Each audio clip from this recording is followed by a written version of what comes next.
We're also looking into President Trump's decision to slash aid to Central American countries. Mr. Trump said last week he plans to cut aid to Guatemala, Honduras, and El Salvador. That's where most migrants seeking asylum in the U.S. come from.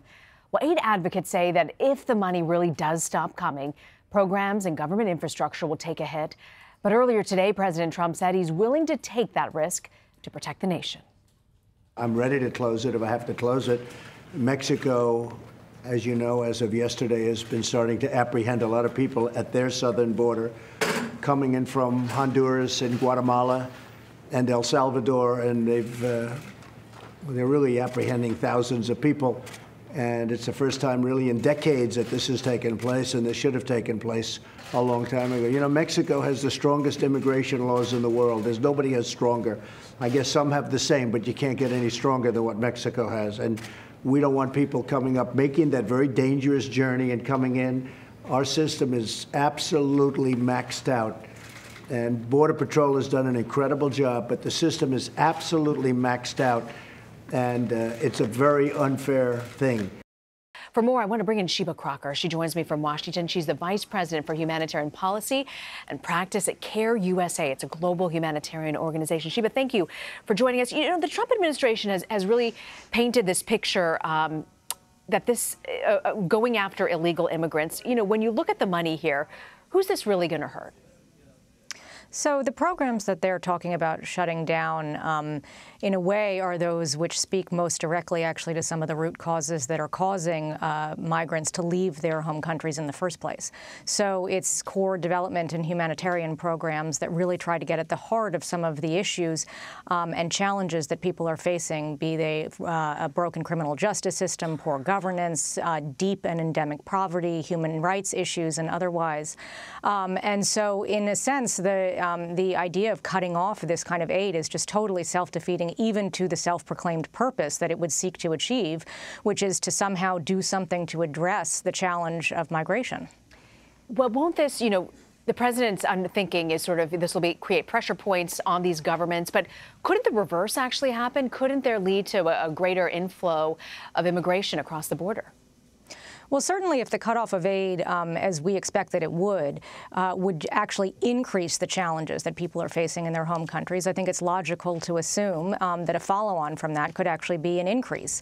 And also, if, you know, combined with some of the threats around both the building of the wall and the shutting down of the border, one might anticipate that there could be some increased efforts to get to the United States in the short term also because of sort of uncertainty about what might come next.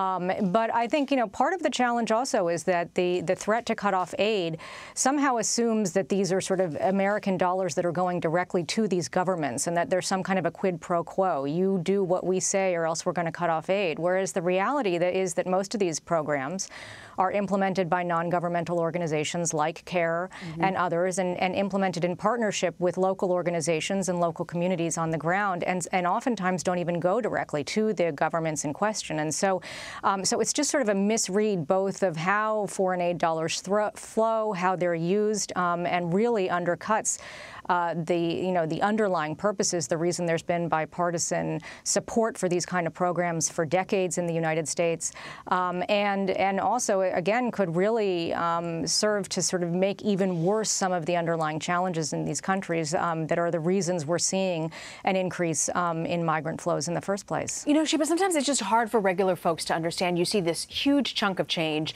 going to help other countries, and you're thinking, boy, we could put that in education, we could put that in homeland security. But when you talk about cutting this, and you make the point about how this will affect on a much larger scale, here's what the White House has to say. I want to play for you what Chief of Staff Mick Mulvaney had to say. If we're going to give these countries hundreds of millions of dollars, we would like them to do more. That, Jake, I would respectfully submit to you, is not an unreasonable position. We could prevent a lot of what's happening on the southern border by preventing people from moving into Mexico in the first place. Right, but that's what the USAID money does, is it makes those countries more stable. This is not according to me. This is according to experts in your own administration. Right, okay, career staffers, but let's talk about that for a second. If it's working so well, why are the people still coming? What do you say to that? Well, you know, I think up until the president's recent announcement, it is the case that there were people inside his own administration who were sort of touting the benefits of some of these aid programs in terms of, you know, helping to make conditions better in the countries themselves. And certainly the programs that CARE is engaged in and ones that we know about, we've seen real benefit in terms of helping bring people out of poverty, in terms of tamping down food insecurity in these countries.